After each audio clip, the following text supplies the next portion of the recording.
below grade level, they need a PEP. If it's a kindergartner, they were retained in kindergarten, but they're at grade level right now, they do not need that plan. You don't have to worry about it. Because we're always looking at the data. There's no point in saying, yes, this kid needs help when they're showing they're at grade level. But if you have a student that was retained in the current grade and they're showing below grade level, and it can be this year reading, math, or behavior. So behavior is a whole new piece we're going to throw in. If they are new to Wake County and they are more than 1 year behind, they need a Tier 2 plan. So you would look at the M class, any of the records in the Q folder, the digging deeper. So you're not just looking at one piece of data and saying, oh yeah, they're a year behind. You're looking at all of that. This is a little different too. If there's a student that's struggling that you think is going to need to go to Tier 3, they have to have a Tier 2 plan in place this year. So you can't say, all of a sudden you meet on a kid next month at PLT Plus and say, oh yeah, this kid needs to go to Tier 3. One of the questions is going to be, do they have a Tier 2 plan in place, and has it been in place for 4 to 6 weeks? The answer has to be yes. If you say no, they can't go to Tier 3. So you can't just all of a sudden say, oh yeah, I'll just do one right now. That one has to be in place for 4 to 6 weeks. So any of the kids in your classroom right now that are not making growth that you're concerned about are going to possibly need to go to Tier 3, you're going to want to do a Tier 2 plan on them. So you might think about that as being a 1 on the report card. So most of those kids that are really low that are getting a 1 in reading or math, or it could be both. If they're getting 2s but they're not showing growth, you would want to do a Tier 2 plan. Underneath that is who does not need the plan. So if they're currently at grade level, they don't need a Tier 2 plan. If they are currently in Tier 3 and their area of need, so if their area of need is math and they're in Tier 3 for math, the Tier 3 plan kind of acts as your Tier 2 plan. So it kind of trumps it. But if you have a kid in Tier 3 and they're in there for math, but they're struggling with reading, you're going to want to do the Tier 2 plan for reading because they're not currently in Tier 3 for that subject. Students with an IEP do not need a Tier 2 plan. But the same goes for that. So if they have an IEP for reading but not math and they're struggling in math, you're going to need the Tier 2 plan. We've talked before last year, I know a lot of people are new, as the report card serving as the Tier 2 plan or PEP plan in the past. That can still be the case. So if there's a student and they're scoring 2s and they have interventions in place and they're making growth, in the comment section of the report card, the most important thing to remember is if this is serving as your Tier 2 plan, you need to put in the benchmark information and the current intervention. So what that means is on Friday, we got this lovely sheet, which is not so color-coded, but if you're a 3rd grader and you're struggling and you have, you read 53 words in a minute on M class, the benchmark right now for beginning of the year for 3rd grade is 70. So you would want to put in there, our benchmark for beginning of the year is 70 words per minute. So-and-so is currently reading 52. Here are the interventions in place. So you have to have that benchmark data. This sheet is in everyone's packet that you got on Friday. So if you're a 1st grader and you need the benchmark for nonsense word fluency, it's right here under BOY for beginning of the year. If they're in 5th grade, they're reading at 4th grade level, do we put the benchmark for 4th grade or 5th grade? You would put the benchmark for 5th grade, and then you'd go in and look at what they did on the universal screening on M-Class, so you'd go to your class summary. Don't look at the survey level assessment. I mean, you can add that in, but it might not be on grade level. That was just to give us an idea of what level to progress monitor them at. You could say they read 78 words a minute, 5th grade's benchmark's 111, they're currently being progress monitored on a 4th grade level. More information's okay, just make sure you're doing the benchmark information for the grade level they're in. Does anyone have questions about who needs a plan, who doesn't need a plan before I go into how to do the lovely plan? I don't know if I want to ask. So you said if they're on 2s, they can do this. We can do that in the report cards. What if they're 1s? No? ones, they're pretty significantly behind, that I would do a tier 2 plan to make sure that they're making the growth. Also, if they're ones, and it's gonna get a little tricky, M class, when you progress monitor, if they're ones, they're probably not progress monitored on grade level. So the graph in M class isn't gonna look right, but the tier 2 graph will look accurate. And they would have to have a tier 2 plan, not a report card comment to go to a tier 3. Right. So that would be one of the reasons why you might want to go to a tier 2 plan. So if they're, consistently one, and that would show some concern, then you would probably think about bringing them to tier 3, or at least discuss it in PLT, and they would have to have that tier 2 plan in place. Okay, so you would log into Easy.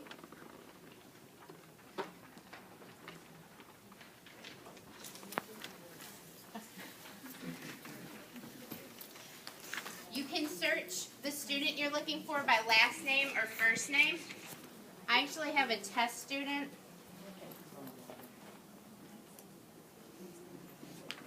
So your student should come up. Notice my friend is in first grade, but he's 14, so he needs a whole lot of help. So I just click the student's name. If you want to turn your page, I'm getting ready to go right to this point. Up at the top right, it will say RTI Tier 2. That's what you need to do to create your Tier 2 plan. So when you first come here, you're not going to have any check marks, any X's, anything. Basically, when you complete a step, it will turn to a green check. If you started a step but it's not complete, it's going to show a red X. So you would just follow along just like these screenshots show. So you would create the Tier 2 team. So I'm going to start at the first one. The case manager for Tier 2 plans will be the classroom teacher. Yes? What is our username? It should be your first name with a space and then your last name. And I'm not sure what the default password is set. The help desk actually has to reset them if you don't know it. So if you can't get in, just send me an email and I can let the help desk know.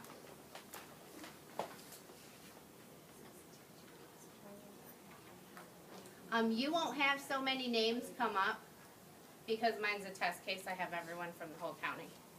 So I'm going to put myself as a classroom teacher, and I'm going to add myself as a team member.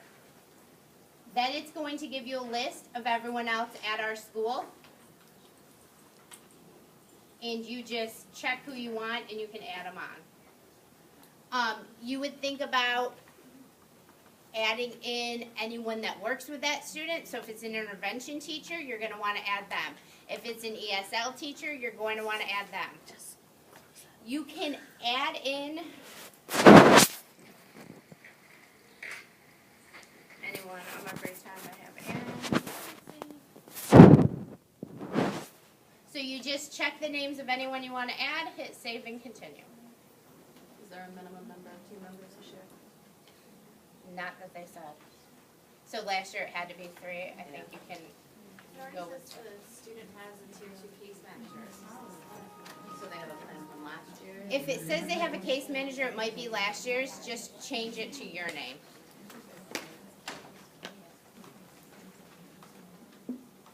And when we're choosing the people on that team, what is that team going to be doing? So when you're choosing the people on the team, it's allowing you to tell the system who is supporting that child and yourself. So really it's not adding work, it's just saying who is helping that child. So make sure that everybody who's on the team knows that they're on the team, because that's a document that's going to go home to parents and go in CUMES. So that's an important point. So yes, you can. So you can add the parents to the team if the parents are helping or doing something at home. And again, I wouldn't add the parents, and hopefully if they need a Tier 2 plan and they're struggling, you've spoken to the parents and they know. But don't add the parents and all of a sudden their names are going to show up on a plan and they're like, I don't know anything about this. So there's a spot later on, and we'll get to it, where you can add parents and what their support is. Okay, so if this is my team, I'm just going to hit save and continue.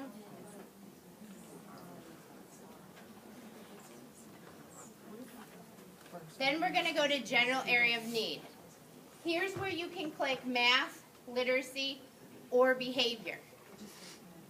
Behavior is something new. If you have a kid that's struggling in your classroom with behavior, and you think they're going to escalate and you're going to need to go to tier 3, you're going to have a tier 2 plan for behavior. So if it might be literacy and behavior, it will let you click 2, but you're going to create a separate plan for literacy and a separate plan for behavior.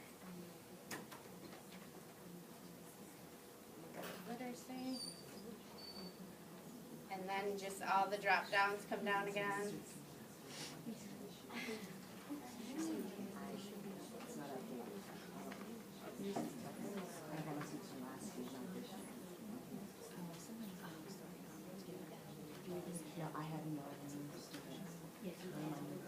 So you're going to pick your general area literacy, but then it's going to have you get specific. So we're down here. You're going to pick the most foundational skill. So we're going to say the student's struggling with phonics. Save and continue. Now phonics comes up. Then you're just going to scroll down.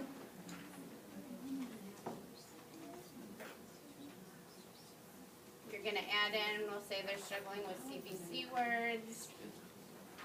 Save and continue. So it kind of gives you a list to pick from. So you can add or remove interventions. Think about September 27th. We did that document with each child in red, in intervention 1 and the person doing the intervention, intervention 2 and the person doing the intervention. Use that document. We try to do that to help you when you do tier 2 plans. So you're not scrambling saying, what is this child's intervention? You have it on that list. Is there a minimum of interventions, or do? You have to have at least 1 intervention for the specific area of need. Okay, so we have to have At least 1. If you have more than 1, like say you work with the student and I work with the student, then put both of them. Okay. But you want to realistically put what you're doing, because this is a legal document that's also being shared with parents. So you don't want to say you're doing 5 interventions when you're really only doing 2. So it helps you this year. It will say elementary, middle, or high, or just elementary if it's something that only applies to elementary school. So it gives you a whole list of different things the students could be doing. So you can just scroll down. Success Maker is one of our options. Hopefully it starts working soon. That's another issue. So I'm going to pick Success Maker for this student, because Success Maker, we know, is an intervention. So you're going to do the length. Of course, this kid's on 20 minutes. 5 days a week. The regular education teacher. And they are doing it during daytime.